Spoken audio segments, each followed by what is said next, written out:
What's going on, guys? This is the Buried in the Bones podcast. This is episode number 8. And what has been, I would say, a pleasure. This has been a really cool experience, and it's something that I will continue to do for as long as I can because I enjoy it. It's challenging, it's hard. I have to put forth tons of effort.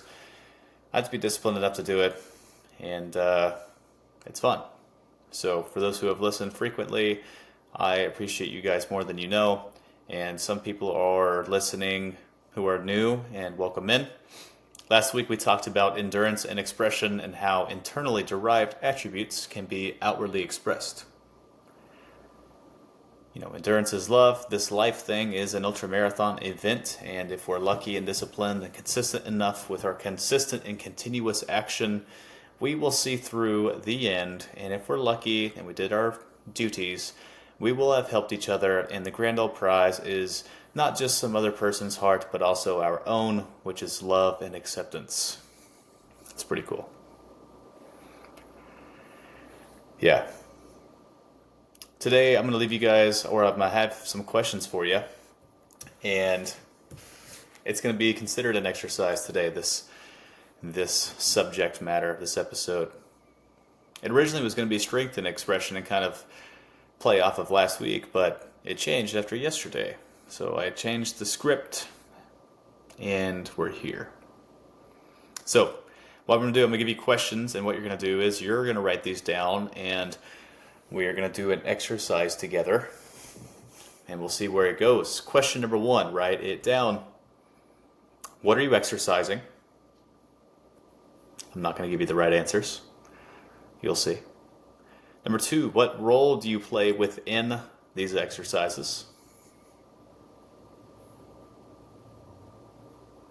Number 3, what can you learn from them or within these exercises?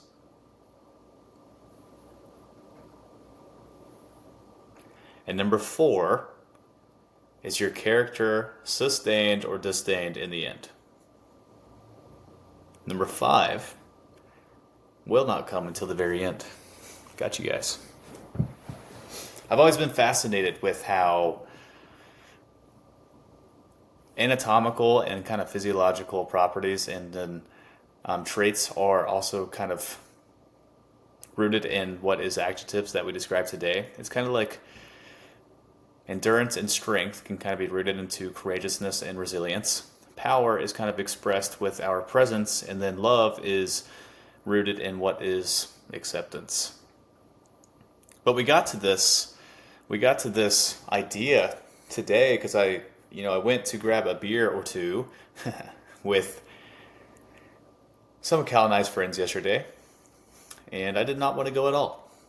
Actually, matter of fact, did not want to go at all. And we got there, got a beer, and my buddy came in, and it was great to see him. I hadn't seen him in a while, and the conversation was, I was like, dude, I'm pretty honest. I was like, wow, I don't want to be here. I don't want to be here. And he expressed actually kind of the same thing. And we kind of talked to each other about it. Me and him have some awesome conversations. He will be on this podcast because he is too good of a thinker and a talker to not be on here. And we will get pretty witty. And it'll be fun. It'll be a fun episode. But we kind of thought about it and we're like, wow, this kind of had to treat today like an exercise. I had to exercise this selfishness, and I had to exercise my social life and make sure that I am putting away my selfish tendencies to make sure that this can happen. If you've listened in before, complacency is evil, and like most evil things, they show up as your friend.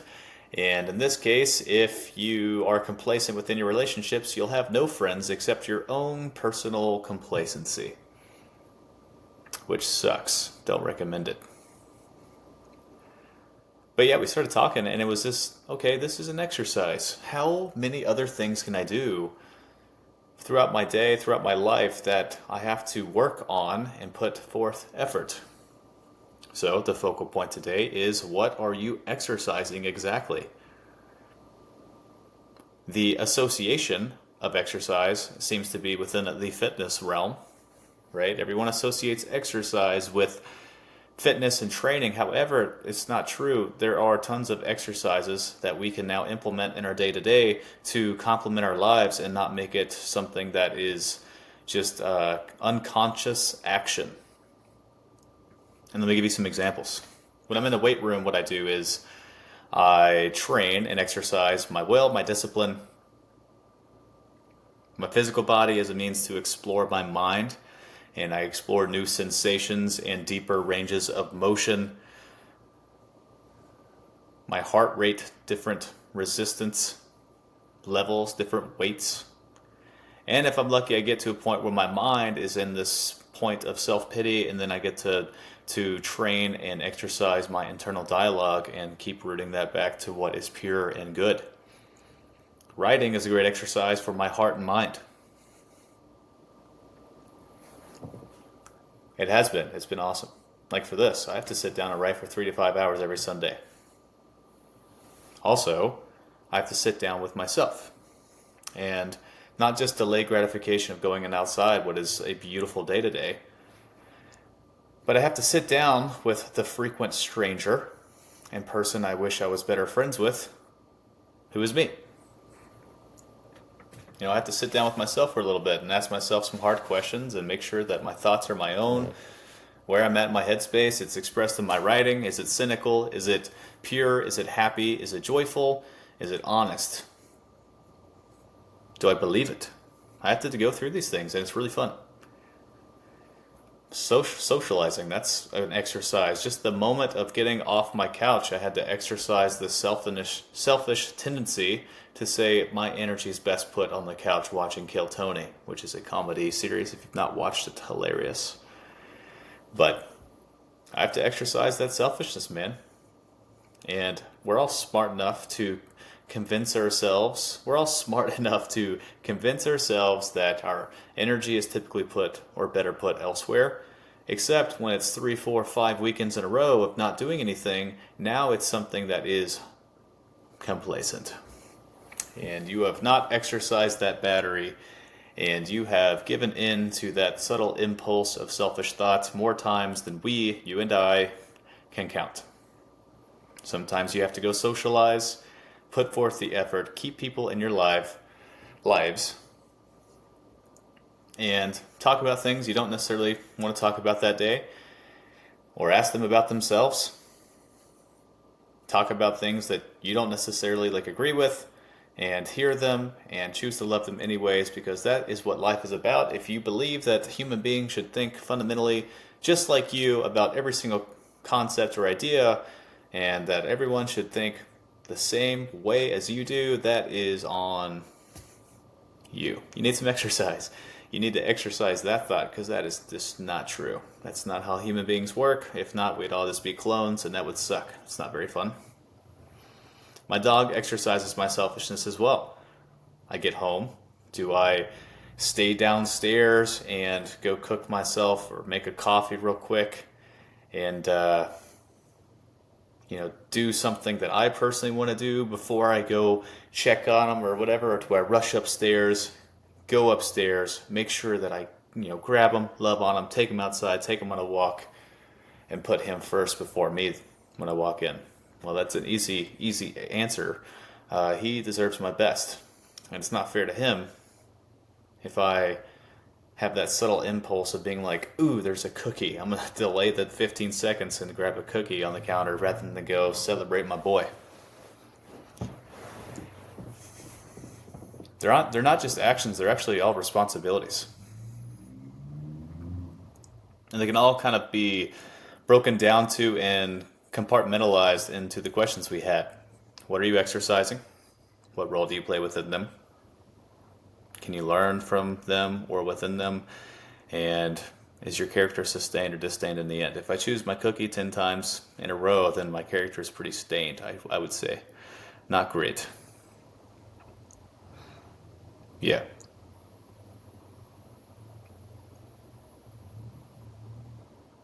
If you guys have been listening for a little bit, it's been almost 2 months now. As a matter of fact, when this comes out, it will be. But I believe you guys and I are the exercise pill. Carefully articulated, and this big cocktail mix of what is mind, body, spirit, and they all happen to be individualized with a bunch of history behind them. And we are in the vessel that we are gifted. And then how we explore the outside world is kind of the prescription that we give to ourselves. And the dosage is the frequency of how we move and how many times we move throughout the day, how many times we go outside, and all of these little mini actions that we get to choose to either benefit our character or put a stain on it. And if we're lucky, we get some personal expansion, and then possibly we realize that fitness, or the application of, is a teacher.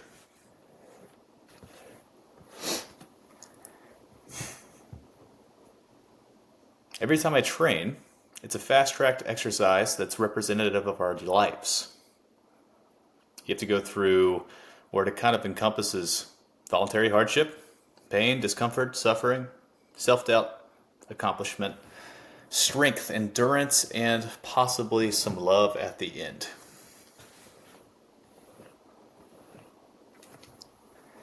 However, strength, just as in life, requires conscious effort and self-awareness. And it requires actual work and not just the imagining of. With almost everything we do action-wise, and strength training in particular, you need awareness of what you're doing while you're doing it and why you're doing it. And then that is how the neurological and physiological can meet the psychological connection. That's how they blend together. That's how we do this thing. So, learn from your teacher, which is physical training. That's what it is to me.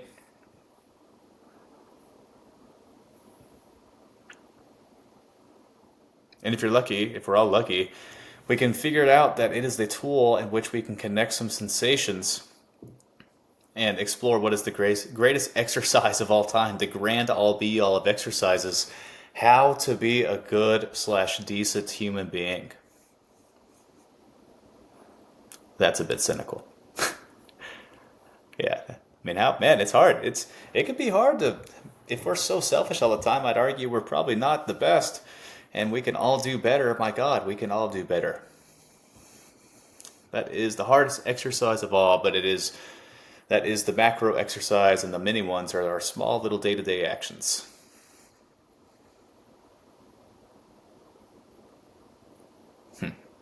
Wrote that this morning, and I too had to sit down and kind of reflect on that.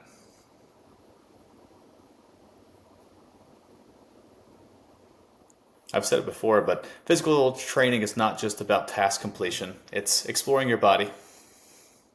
Just like life.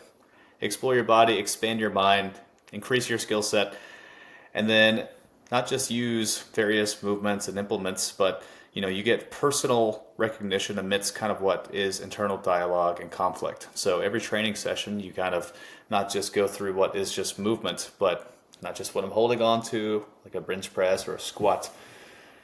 But the training is also, of course, the internal dialogue and conflicts that you get to role play.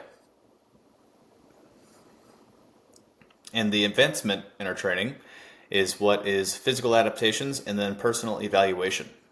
And then with that, we get some character development, right? So, exercise, in this case, training, and all exercises, all encompassing. You have to put yourself in them, your role, and then have some self-awareness.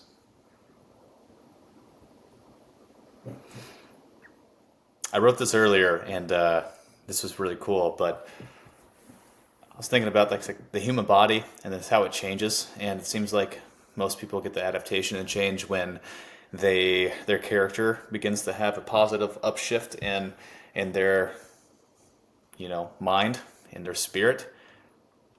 And what I wrote was, the objective beauty will be seen in the development of your efforts, and your symmetry and structure will captivate what is your internally derived attributes. And we've probably also seen beauty when it becomes hollow. And that's when it lacks function and self-awareness. And we see this really with a variety. It's really It's really prevalent now. Think about all the fitness influencers and things, and you know, not just the training. Maybe their training sucks, which is hilarious, but also like they're a bit hollow. There's not a lot at the table. It's all vanity, very self-concerned, and there's not much to it when there's not the character development along with their training.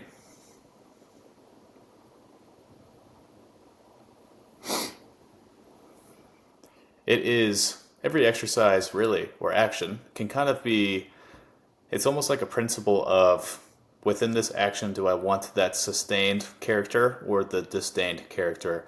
And that's kind of a good way to think about almost all of these like mini micro things we talk about. It is how I wake up in the morning. Do I make my bed? Ooh, I'm a little tired. Do I? Do I brush my teeth? Well, in that case, it's not just your disdained character, but also your teeth are stained. That's funny. So, will you choose to sustain or disdain? Will your character fall or will you conquer? Are you capable of having the strength and endurance to course correct back to your body and mind when things get difficult? That is the exercise of life, that is. I feel like what's required in all of our lives is the courageousness of going through challenging resistance that create moments of self-doubt. Just brief moments of it, the challenge. Sometimes you have to get underneath that resistance and move it with some ferocity, some grit and some fortitude.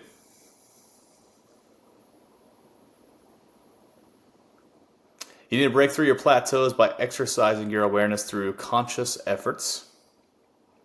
And then self-honesty and accountability will be at the forefront of our decision making. And hopefully having our spirit as the primary driver to empowerment and accomplishment. If discomfort is your doorway, the movements will create realignment. And having the endurance to sustain and the strength to say onwards. Was I talking about strength training there, or was I talking about life? What's the difference?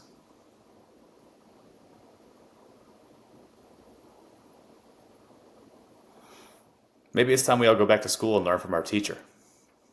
And this is the University of You. Exercise your role in your own training. Ideally, that's the hero, the story of your own life. You can train your ass off and you can conquer all. Hopefully you find yourself at the top. That is the idea of every fast-tracked life experience, which is training. You go through the hardship, the pain, the suffering, the internal dialogue, and the victory at the end if I did not let it disdain or stain my character.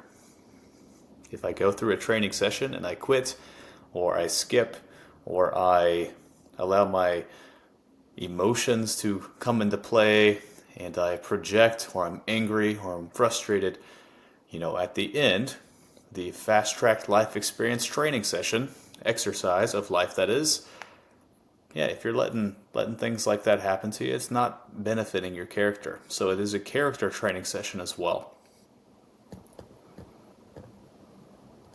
So I would say navigate yourself and explore a little bit by going through what is new sensations. And the most fundamental way we can explore this life thing is our physical exploration of it. Our touch, our hugs with human beings, nature, how we approach tasks. Do we do them to completion, or are we self-aware and conscious of our efforts and not just imagining what is growth, but trying our best to put ourselves in these sensations, and it's experiencing the not just the muscle building aspect of what is sometimes contractile tissue and the burning sensations of it, but the sensation of learning whether or not you are choosing to give out or Are you actually in this thing for the development of not just your physical body and the beautiful vessel that you're developing, but also the character that we hope you're developing as well? So, in your life, right now, first off, what are the 4 questions I just talked about? I hope you wrote them down, and if you didn't, then maybe what you need to exercise is some discipline. Maybe you got to exercise some discipline and listening and maybe some writing, because I told you I wasn't going to tell you them again. So you might have to go back and listen. Got you. I planned that one too. Here's the last one, though. Number 5. Last question. What are you willing to give up?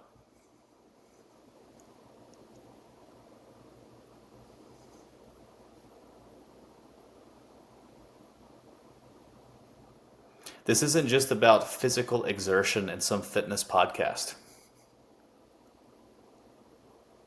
This is training. This is what training is to me, and a means to learn through our physical exploration, expanding our minds by exploring our bodies.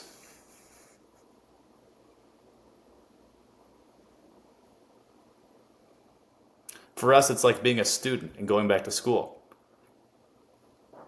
But from this point on, the lesson we'll learn from is the philosophy of effort. What are you willing to give up? I'm out.